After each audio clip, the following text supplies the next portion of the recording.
My guests tonight are Dr. Tobi Oluwatola, the Executive Director, Center for Journalism, Innovation and Development, who joins us from Dakar, Senegal. I'll also have Kunle Lawal, Executive Director, Electoral College, Nigeria, who is live in the studio with me here in Lagos, Nigeria. Gentlemen, welcome to Politics HQ. My pleasure.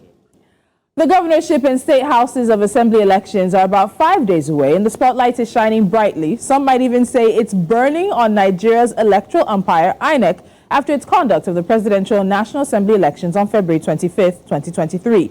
Widespread criticisms have trailed INEC's handling of the polls, and there are doubts being raised about the Commission's ability to hold a free, fair, and importantly, credible election. The reactions to the results of the presidential election are still a major talking point across the country, as allegations of irregularities have been leveled against INEC. But the elections coming up this weekend could give INEC an opportunity to build back some trust and credibility. Will it be able to do that? So let's start with getting a general idea in terms of your thoughts on how INEC handled the presidential elections and the issues of credibility that have come from there. Kunle, let me start with you in the studio with me. We are about 2 weeks out, or about a week and a half out now from the presidential and National Assembly elections, and we've had more time. More observers have released reports. There's been more time to gather feedback and all of that. So how did INEC do? Well, if you were to score INEC based on the INEC regulations and guidelines and the Electoral Act, I'll be scoring INEC at least below 50%. And this is because critically what was to change, separate the 2023 elections from the 2019 or any other preceding election was the automatic transmission of results from polling units. Now, if this was not met, then they could have just told us they were selling us another election, which is just the average election. Now, if you look at the cost of even the election, which is set at about 305 billion naira by official transfer rates, that is putting at $700 million approximately. I think we spent quite a tad too much. I'm of for what we got? Yes, for what we got. So it is what you ordered. What I ordered versus what I got. On a lighter note. But what's critical to note is there were cases of voter suppression, and then massive cases of places where elections didn't hold, and there were results collated for these particular places. And now, announced. This is a common occurrence in Nigeria, in Nigerian elections. But, with the advent of social media and what we've become in Nigeria, it is clear that these things can't go on as they used to. So, for me, we need to do a lot better heading towards 11th. There are a lot of recommendations I'd like to make, but, we'll get into that. We'll get to that. Okay. So, Dr. Oluwatola, you've heard what Kunle has said. He said below 50%. If you were to score INEC on a scale of 0 to 10, with 10 being the best score, how would you rate INEC's handling of the elections? And also, important points that Kunle brings up is the cost of the elections. Nigeria, as an emerging or developing country, spends more than many developed economies, around about $5 plus per voter. And this is the election that the Nigerian voter got. What do you think? I would say that I hate to disagree with my Egbon, but I would say that I would rate INEC 5.1 out of 10. And that's because I think that this election, again, we have to really think about the epistemology of the narrative that this election was as widely fraudulent as as a lot of people in social media are touting it out to be. Because the question is, what is the evidence that backs that? And without sufficient evidence, it is hard many people are just going with faith, as opposed to an evidence-backed case that this election was widely flawed. Now, am I saying that INEC did very well? And absolutely not. 5.1 is not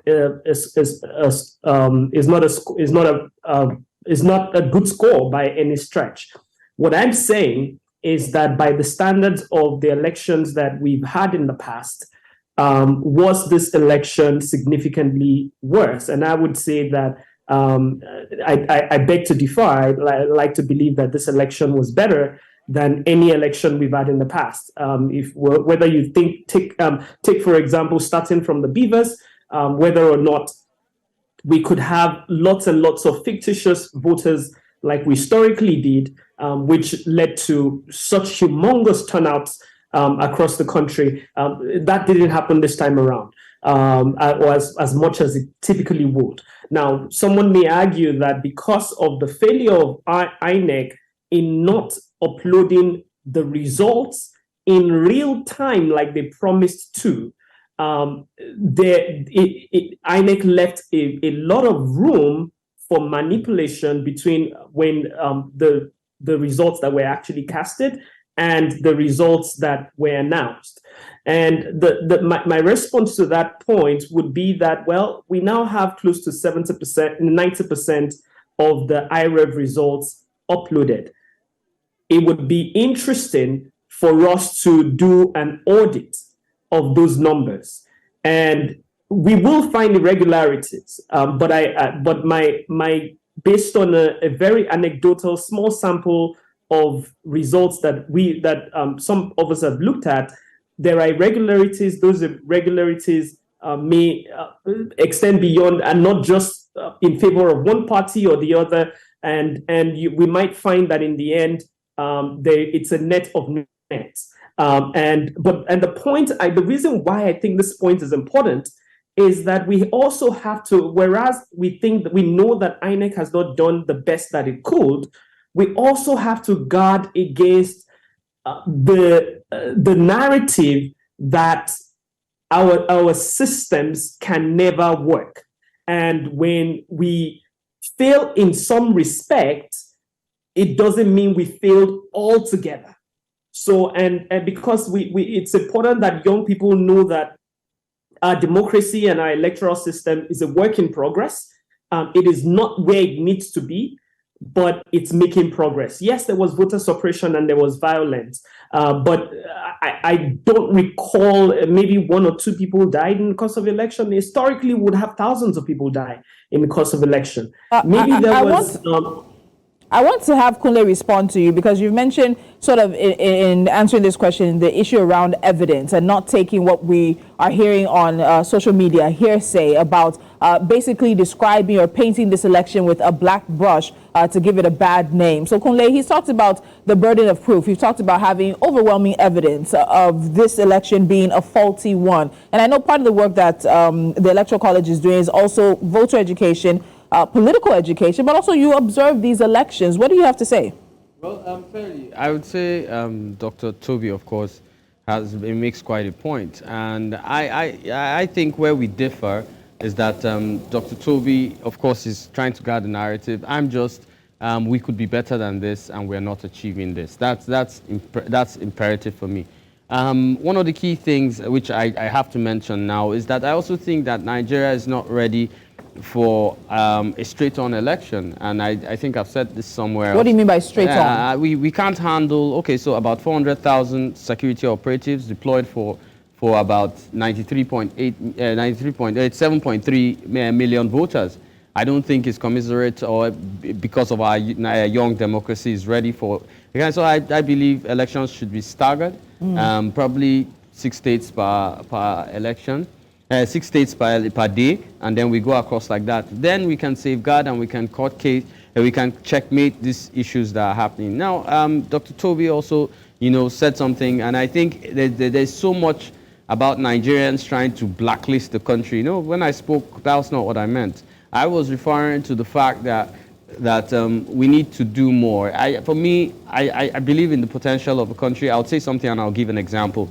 Our banking systems are one of the best in the world, yes, and the fastest in the world. And this is not because we want to be the fastest or the best. It is because you can't transfer money to a Nigerian man and you tell him to go and wait 3 days before he sees the transfer. It's not going to work. So our culture does not allow for such to happen. I'd love to see that with our elections too.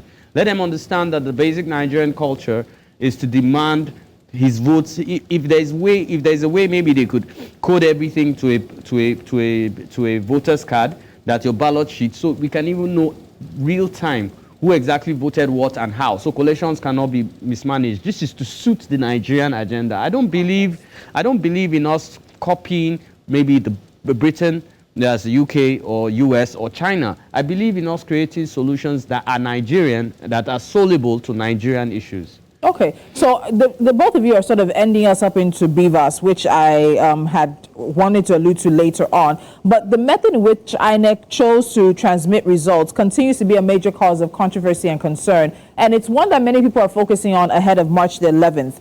The Electoral Act gives INEC the power to, one, enter the vote scored by each candidate in a form to be prescribed by the Commission as the case may be, and two, transfer the results, including total number of accredited voters and the results of the ballot, in a manner as prescribed by the Commission. Now, the prescribed manner here is the BVAS machine, which INEC introduced to the electoral process in order to make it more credible. And the BVAS was introduced by INEC in line with Section 148 of the Electoral Act, which also gives INEC the power to make guidelines and regulations to ensure the full effect of the law. So, Dr. Oluwatola, I'll come back to you now.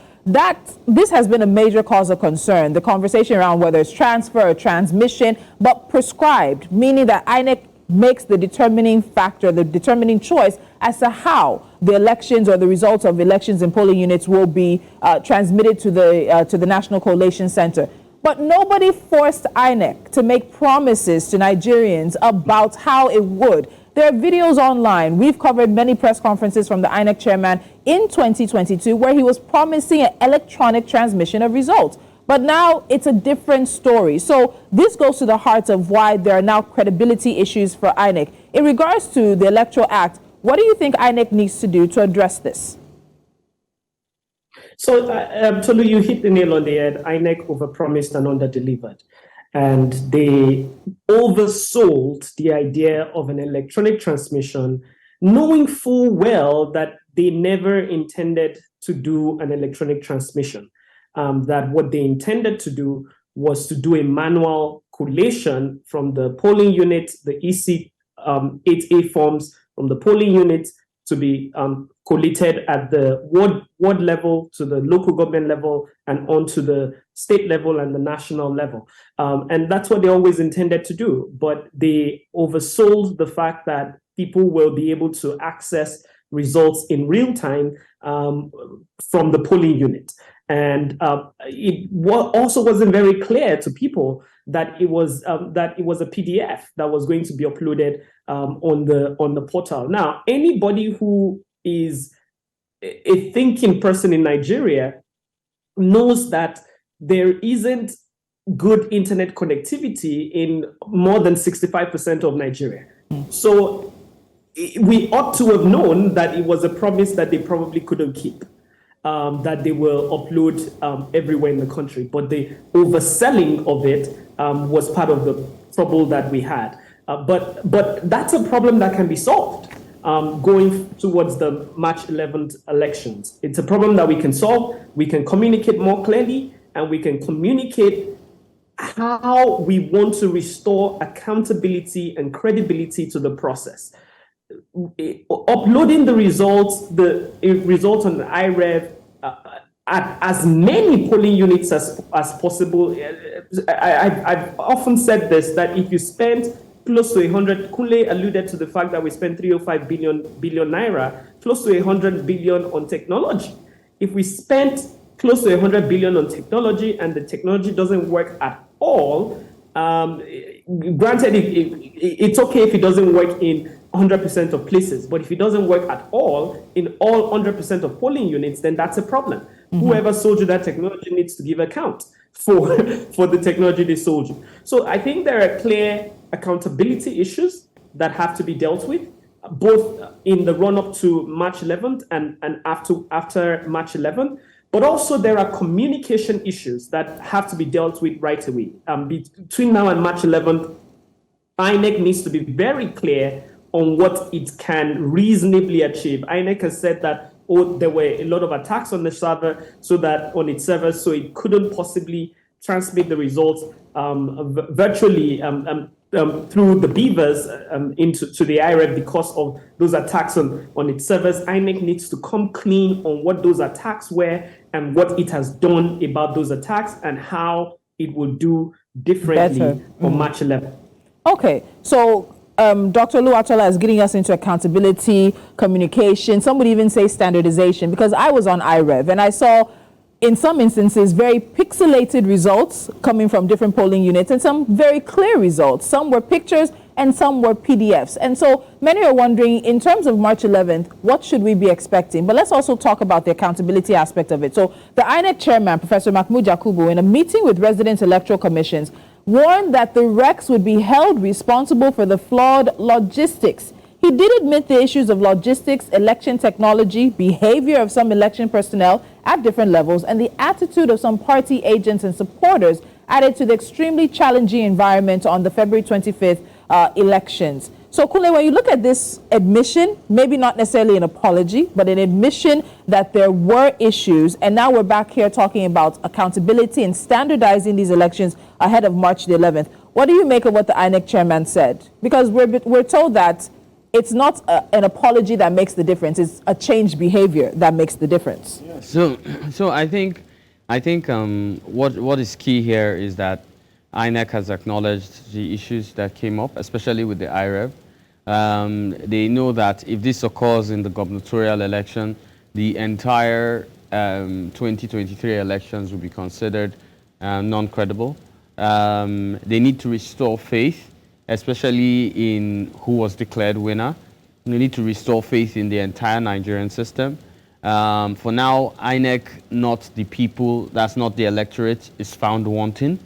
And I think he's trying to set a record because, noticing after Professor Jega of 2015, it seems quite big shoes to fill, and it's quite a long task. And, the gubernatorial elections, I'll tell you something, as you go smaller electorally, you have more problems. So a presidential election is not prone to give you the kind of problems a gubernatorial elections will give you.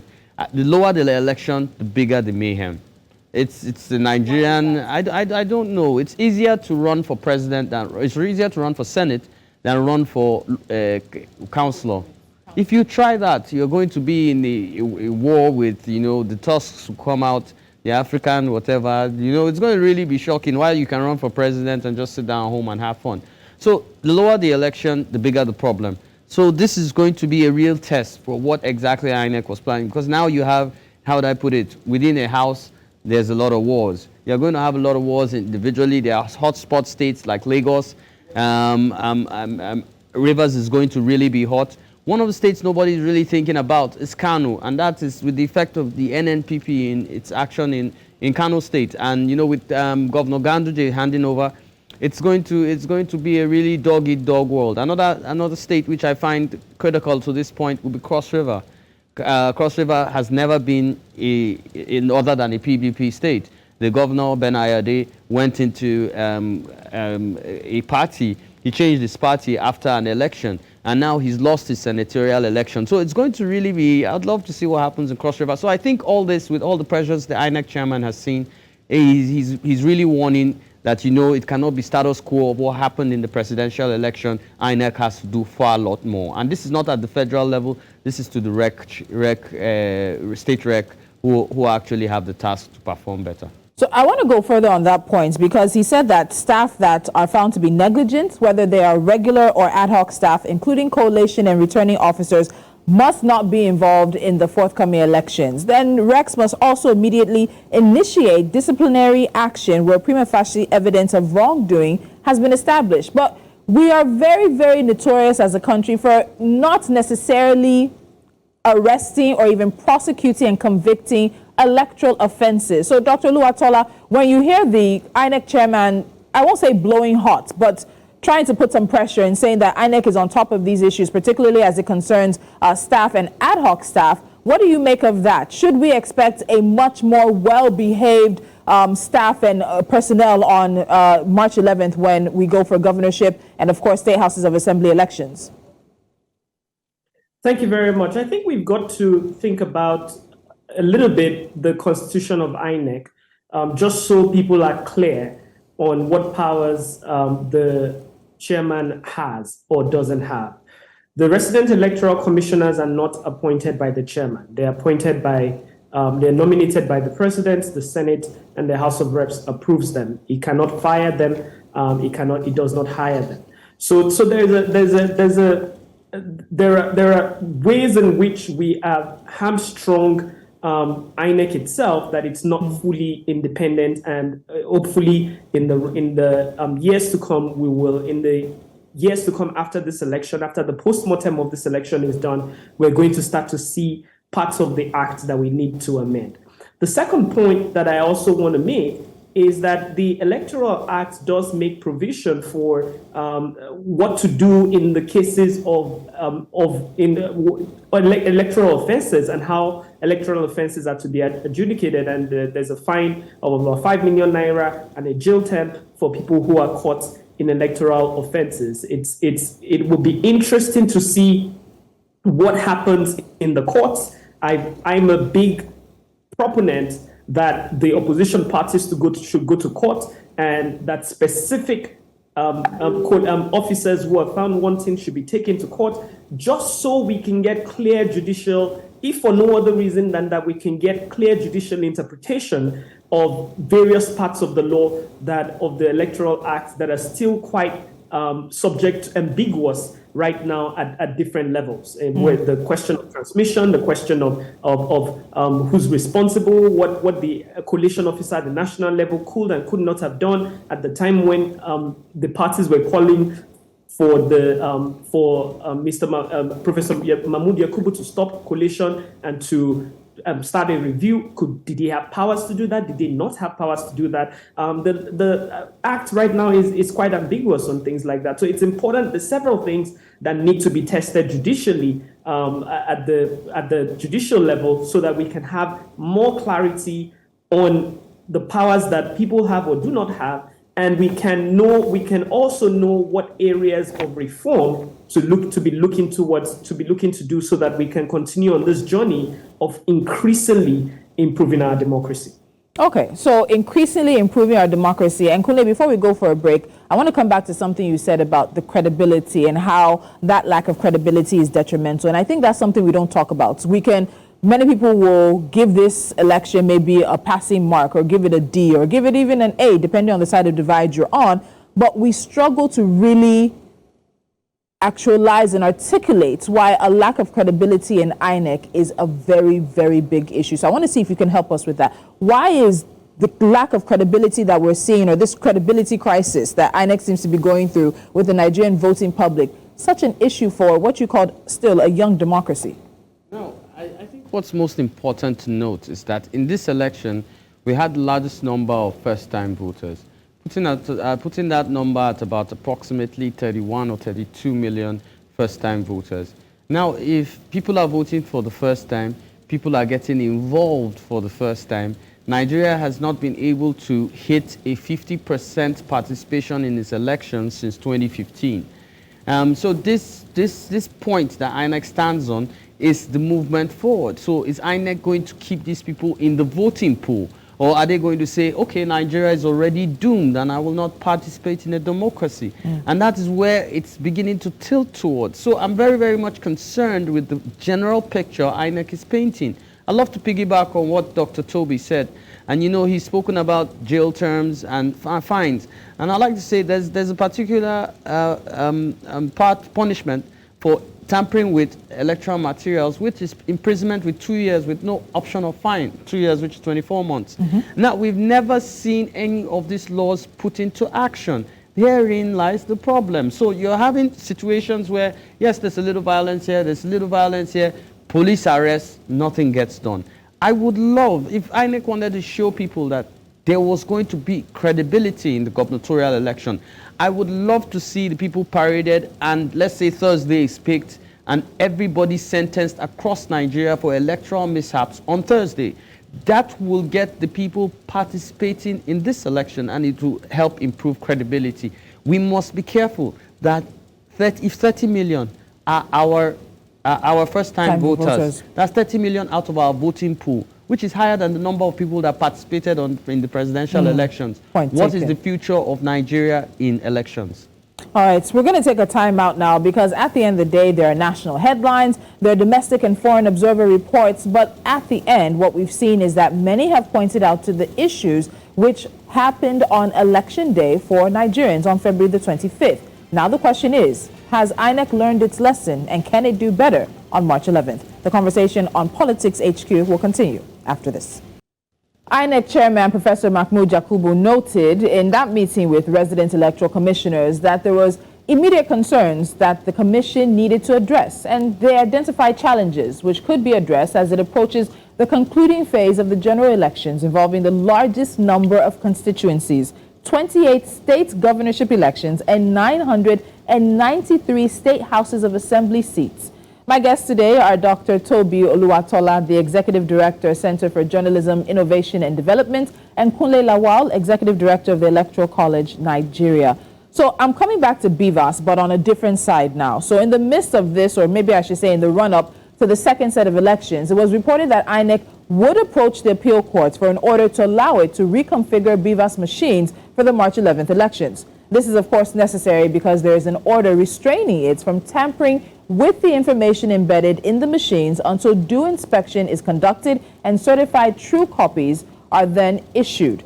It reportedly takes about 5 days to reconfigure the machines, which means that INEC would likely need to be reconfiguring or finish with the reconfiguration by Tuesday. So there's this court case because of the contestation of the election results by the PDP and the LP, but that court case could also have an impact on the potential of Nigeria having elections on March the 11th. Kunle, in the midst of all of this, how do you think it'll play out? How it play out? I wish I had the answer to that question. But the way I'm looking at it, in the purpose of perpetrating, and this is how I see it. So I look at it as, would you perpetrate another mistake trying to correct a mistake behind you? So, so are you saying it's a mistake that we could say a postponement of the March 11th elections? Yes, most probably we might see the March 11th elections moved forward. And this is because if this evidence is tampered with, it will be a case in court that would really be serious because it has a standing order on INEC so that they could access the beavers and retrieve information. Now, if this is not done, both parties are going to say from the beginning INEC was culpable or working in cahoots with a political party because why else would it then clear the information and then we go to the next election, which is another round of court cases and multiple issues again. But this time, there will be no elections after. So it's most probable we might see a shift in election in governorship based on the court order, but we're yet to see what will happen. Yes, we're yet to see that. Dr. Oluwatola, in terms of a postponement, especially with the psyche of Nigerians right now and the overall sentiment, you've used the word narrative that seems to be prevailing. What do you think that would mean for the Nigerian voting public and even just the Nigerian mind and mentality at this point in time with how the elections have been playing out? I think that a lot of people want this election season done with. We want to get on with our years and get on with other productive activities. Lots of productive commercial activities are on hold because of the uncertainty of elections. And there is going to be a significant cost of postponing the elections to the economy. Let's be very clear about that. It's not just the actual direct logistics costs that INEC and other services involved in the elections will incur. It's also the larger economic costs of Nigerians being in limbo for a little while longer. Having said that, I also want to point out something that has not been emphasized a lot in the media. It's the fact that INEC is not the only entity that has blame or egg on their faces when this election is concerned. You've got cases where voter suppression happened. You've got cases where people were manipulating results and there were security services, there were police in those places who could have arrested those officers doing those committing those atrocities if you want to believe that those atrocities really did happen, and I'm sure they did happen in many places. So you've got party agents who are colluding to allow some of those atrocities to happen, and so you've got blame to go around. if you're really thinking about it. And when we talk about what needs to happen as we go towards March 11, it's not just INEC we should be talking to. It's the security services that we should be talking to. It's the police, particularly, that we should be talking to. It's the party agencies. It's also the people that we should be talking to say that what role can the people play in making sure that whatever evidence that we can gather and work together with civil society to collate to provide a second form of accountability, a second level of accountability beyond that which INEC gives us, I think is going to be important. But to your direct question, Tolu, I think it will be a tragedy for the election to be postponed, and I'm hoping it doesn't happen. Okay, so Dr. Oluwatola, I'll stick with you because Kunle you sort of preempted one of my questions about why is it simply so difficult for Nigeria to have elections all in one day? And you've spoken about staggering them, looking at the number of security personnel versus the voting public. So Dr. Oluwatola, I'd like to get your thoughts on that because for many people, it would simply translate to longer ballot papers, just maybe an extra minute or two in the polling booth so that we could be one and done with this. But there seems to be tension from the week before the presidential all the way to the week after the governorship. And that's about 3 or 4 so weeks that Nigeria is typically in this kind of mood where it often seems like there's a dark cloud hanging over the country's head. Is it so difficult for Nigeria to have elections all in one day? I have to agree with Kunle on this one that it probably makes sense to stagger elections and have it happen in such a format that makes it easier to conduct. But I also, beyond that, because of the manual nature of our elections, but I also think that we should really start to think about, taking a step forward and truly introducing technology into our electoral process. I know that the reason why we haven't gone that far is because there were concerns about the ease of manipulating election results when you make voting itself electronic and the transmission completely electronic and everything happening behind a black box, the collation happening behind a black box. But I think that if we want to be able to make elections more efficient, we see Big Brother. We all watch Big Brother, and we see just how quickly the elections happen and people across the country, and I beg to say across the continent actually, vote in those elections and they get results instantly. So Nigerians are looking to see a time when our electoral process can be that technologically efficient, and that's the only way we can avoid what Kunle Lawal is asking for, which is a proper staggered election that allows you to be able to concentrate on a few hotspots as opposed to try to manage chaos across the country, given the number of human resources that we have to attend to it. Okay, so we're heading into the part where we start looking at the recommendations and the way forward. We're 4 or 5 days out from the March 11th elections. As I said earlier, it's some 28 governorship elections, some 993 plus state houses of assembly, and of course lower elections as well that will be happening. At the end of the day, have we entered the stage where it is about managing expectations for Nigerians? What expectations should we have on Saturday, or should we not have any so that there's no disappointment to also be had? No, I'd like to say a lot of work is being done by INEC. A lot of work is being done by the Electoral College Nigeria, and of course CJID, which Dr. Tobi Oluwatola heads, and a lot of other CSOs, Yaga, Enough's Enough. There's a lot of work being done, and I think it will be sad for us to say that we shouldn't expect anything. That will be totally detrimental to all the work we've tried to put on in the last 4 years preceding this election.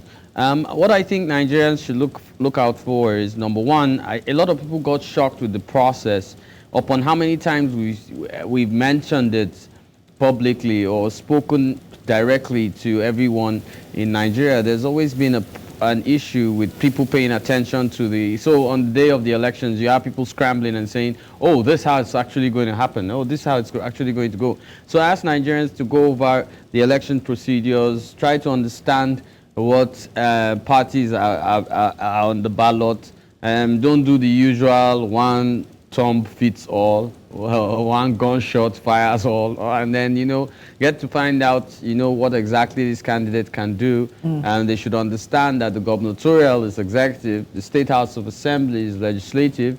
They want to see bills here, want to understand whether they're governors, talking about infrastructure, what their position is on local government autonomy. What, the matters that instead of, getting into what we are seeing, which is probably a rhetoric, which could be maybe about tribe, religion, or something else as we're seeing all over Nigeria.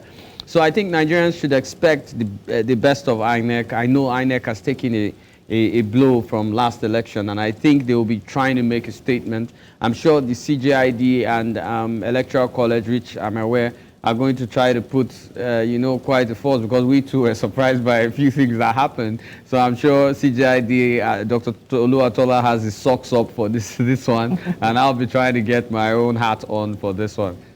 Okay, so Dr. Oluwatola, I'd like to also get your thoughts on the expectations, but just to announce to our viewers that right after we finish Politics HQ, we're going to be going live to South Africa, where President Cyril Ramaphosa is addressing he's addressing South Africans, because there was, of course, rumors of a possible cabinet reshuffling, and that is what he is currently doing right now, or having a conversation about that. So as we wrap things up on Politics HQ, we'll be heading live to South Africa to hear what President Ramaphosa has to say, who's moving around, who's leaving the cabinet, and who could be coming in. But let's quickly wrap up our conversation before that. So Dr. Oluwatola, Kunle has stated what he's expecting. I'll quickly get him to do recommendations as we wrap this up. What are your expectations? Are we also in a situation where Nigerians should be looking to manage whatever expectations they may have of INEC's conduct and handling of the elections on March 11th?